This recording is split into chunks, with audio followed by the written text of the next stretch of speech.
Good afternoon, students. Yesterday, we discussed about the morphology of the flowering plants, and today we discuss about the anatomy of the flowering plants, which is nothing about structural organization of the flowering plants.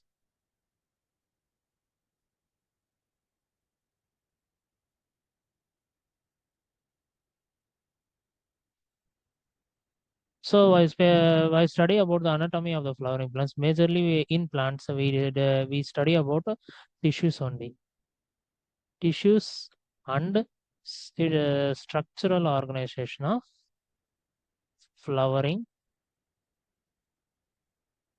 plants only. So the study of tissue. So the study of tissue is known as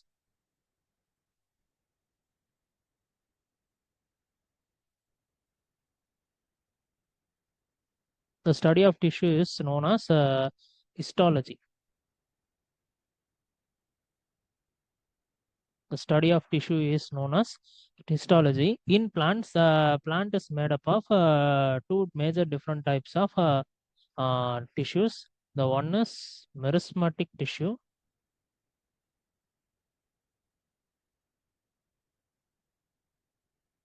The another one is permanent tissue.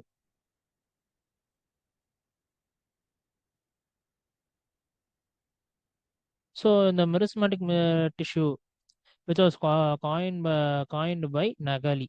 The arithmetic tissue and the classification of the performant tissues, which are all coined by the term called a scientist, a botanist name called Nagali.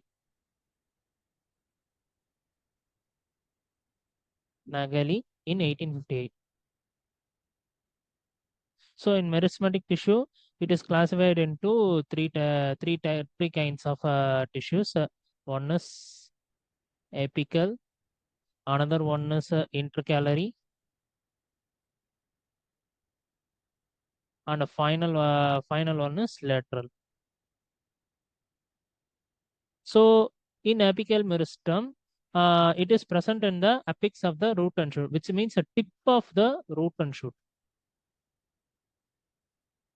We found these kind of tissues in tip of the root and shoot, which is used for growth of the root and shoot of the flowering plants. Intercalary meristem, which is occurs between the matured tissues. The apical tissue which grows and mature, and it develops into intercalary meristem. So it occurs between the matured tissues. It lies and occurs between the matured tissues. So, which is the responsible for the elongation of the internodes, which means it is the response for the elongation of the branches, stem, the internodes between the leaves, etc. So, finally, lateral meristem. Lateral meristem occurs in the longitudinal axis of the root and stem. So it lies at the longitudinal axis of the root and stem of the flowering plants. So for example, where it is so it is the this lateral stem is responsible for the thickening of the stem and the root. For example, vascular cambium and the car cambium, where we can find the lateral tissues. Okay, so so next major group is permanent tissue. In permanent tissue, it is classified into two types. One is simple permanent tissue. One is simple permanent tissue. Another one is complex permanent tissue. So in simple permanent tissue, it is classified into another three types. So they are, yes, and so they are parenchyma, collenchyma, sclerenchyma.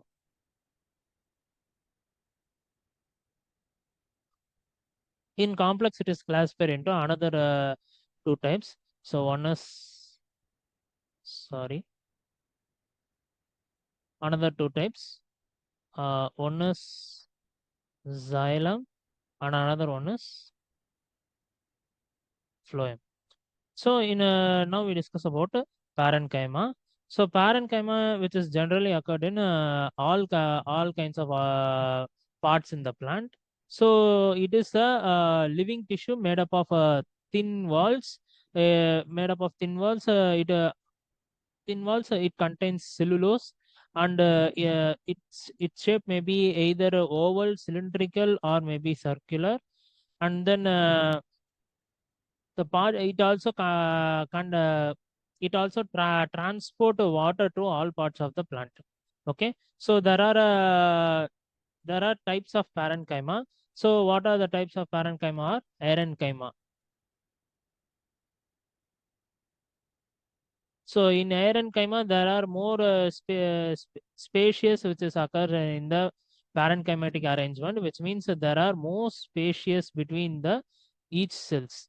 Okay, so this is the space which occurs between the each of the parenchyma. So that's why in that air molecules are present. So that's why we call it as a parenchyma and storage parenchyma. So in this storage parenchyma, which it stores starch and cellulose content. So that's why we call it as a storage parenchyma. And the third one is chlorenchyma.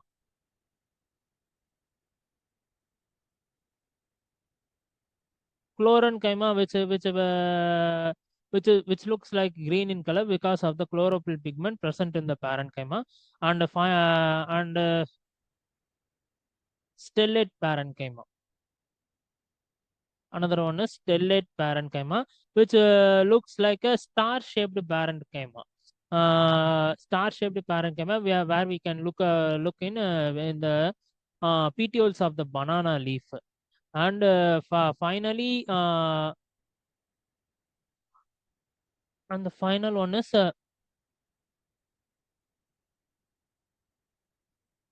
prosenchyma. So in these parenchyma cells are become elongated, thick-walled. It provides a mechanical support for the plant. So these are all the classifications of the parenchyma. So second one is parenchyma. So this is also a living tissue which is present only in the hypodermis of the dicot stem.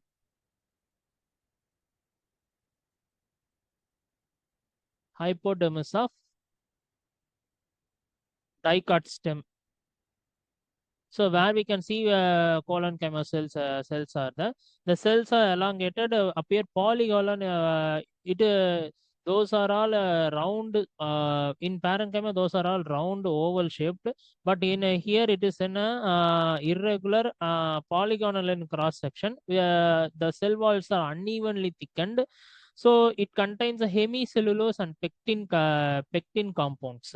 These parenchyma contains hemicellulose and pectin compounds. Okay, and also it has only small chloroplast contents are present in the.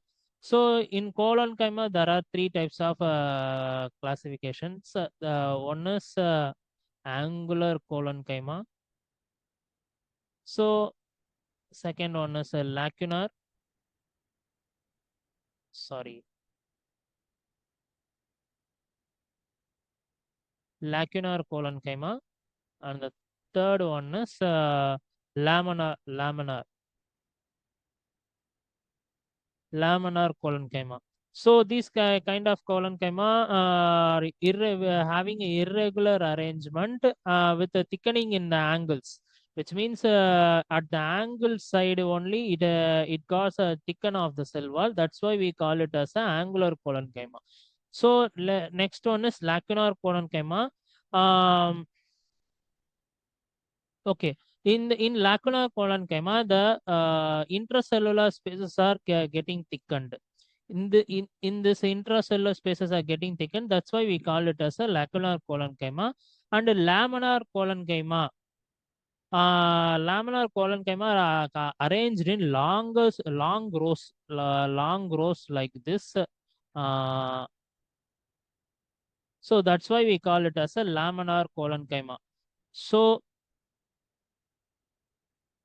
that's why we call it as a laminar collenchyma. So for the next topic is sclerenchyma. In sclerenchyma are which is otherwise called as a dead cells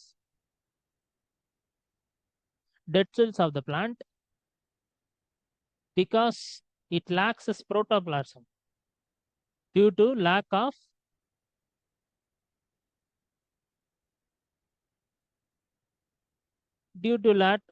protoplasm. Sclerenchyma is called as a dead cells of the plant. The cells are long, short. The cells are long, short, and narrow, thick-walled. So, in sclerenchyma consist of two kinds of are classified into another two kinds. So, one is brachyscleroids or stone cells. Brachyscleroids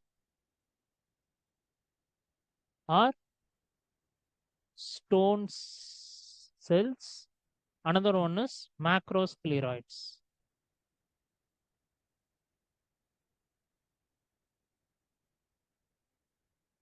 Okay.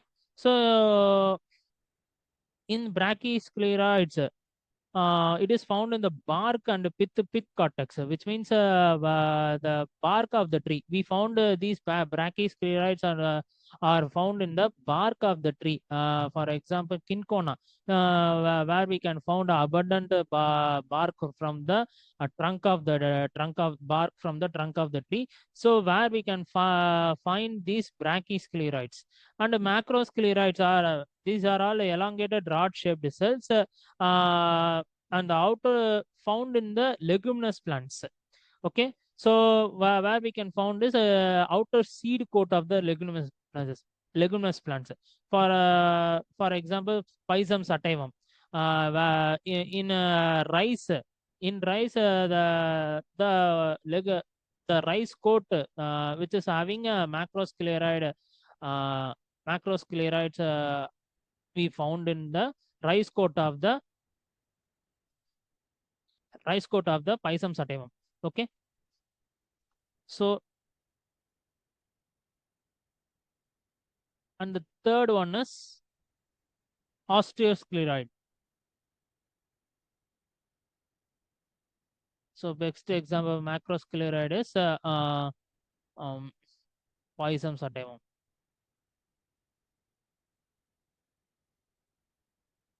Okay, osteoscleroids.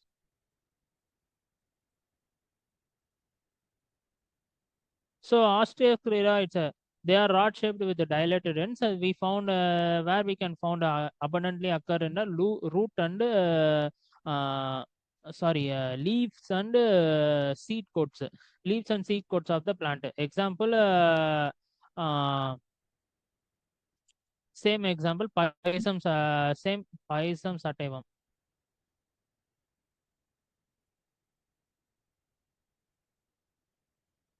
So in rice grain, it is covered by a sheath of coat where we can find these macroscleroids and osteoscleroids. Okay, so these are all the classification of the simple permanent tissue. So next we go to the complex permanent tissue. Okay, uh, so the in complex permanent tissue In complex permanent tissue, both xylem and phloem works together as a single unit. Okay, both xylem and phloem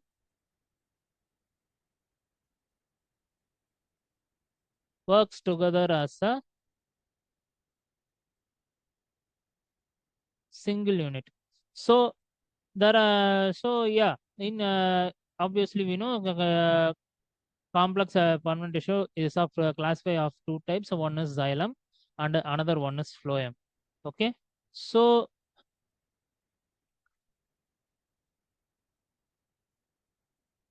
xylem. Xylem, phloem. Xylem is a principal water conducting tissue.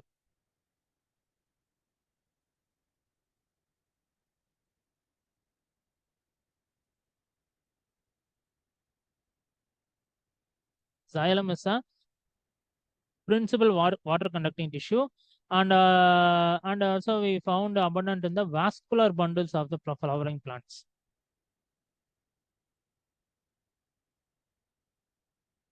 Vascular bundles of the flowering plant in both the root and the shoot of the flowering plant. Yeah. So the xylem, the word which is derived from the procambium, it is called as the xylem which is present in the procambium, which is called as primary xylem. Primary xylem, and it is and it is derived from the vascular bundle, vascular cambium, and sorry, procambium. Yes, this procambium, and secondary xylem are formed in vascular cambium.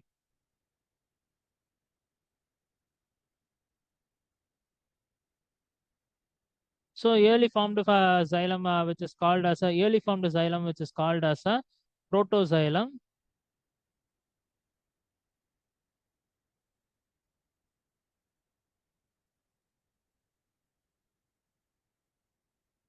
and the later formed xylem, which is called as a nothing but a primary xylem. So there are in xylem there are four kinds of cells are found in xylem. So they are brackets and vessels, xylem parenchyma,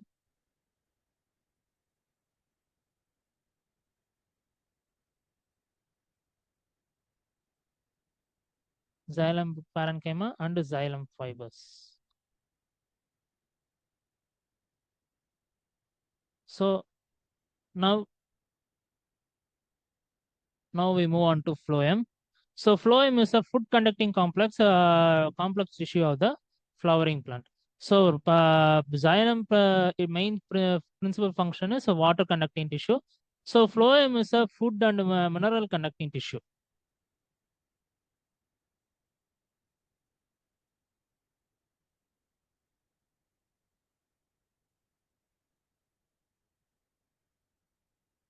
Sorry. So phloem is a food and mineral conducting tissue. So it is also found in abundant in vascular bundle vascular bundles of the flowering plant. So the phloem, which is the primary phloem.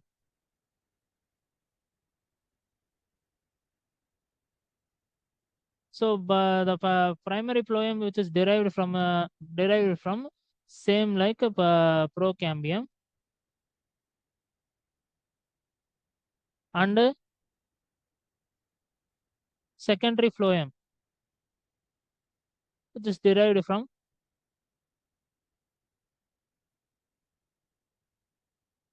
vascular cambium.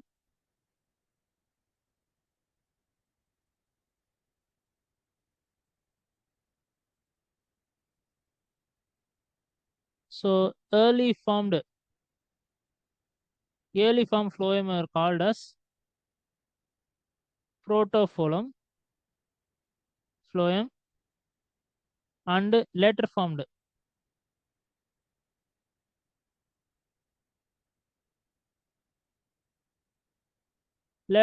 phloem are called as metaphoem. So in phloem, there are consist of same like xylem. In phloem, there are consist of four kinds of cells. So they are sieve elements, companion cells,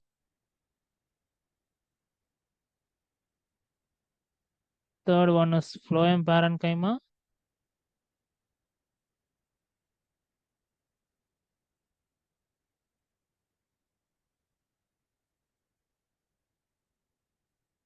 And the fourth one is phloem fibers.